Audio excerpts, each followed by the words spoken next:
Nắng ta dừng riêng ban mê riêng ấy dừng rộp khơi ấy thầm ấy mùi bị khuôn anh chẳng chầm lại muối cứ ca xoay rô khuôn anh cứ chia đầm ná ca pênh mùi chỉ vật chà còn đã tha dừng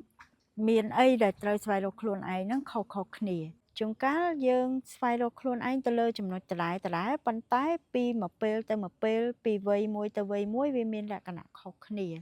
hay khâu khỉ nó đòi xa tài dừng miền ca prai pruol khuôn anh tèng ca cất tèng ở rõm tèng dạ bọt xemហើយវារួមចំណែកដោយបទពិសោធន៍ជីវិតរបស់យើងព្រឹត្តិការណ៍ដែលយើងជួបនៅក្នុងជីវិតទាំងល្អទាំងមិនល្អហើយជាពិសេសហ្នឹងអាព្រឹត្តិការណ៍ដែលមិនល្អដែលកើតឡើងនៅក្នុងជីវិតយើងហ្នឹងតើយើងរៀនបានមេរៀនអីយើងរកឃើញអីថ្មីមួយពីខ្លួនឯងគឺភាគច្រើនចេញពីព្រឹត្តិការណ៍ទាំងអស់ហ្នឹងព្រឹត្តិការណ៍ដែលពិបាកហ្នឹងអានេះតាមបទពិសោធន៍ខ្ញុំណាប៉ុន្តែខ្ញុំគិតថាមនុស្សទូទៅស្រដៀងគ្នាតកតងនឹងដំណើរការហ្នឹងបងប្អូនអាច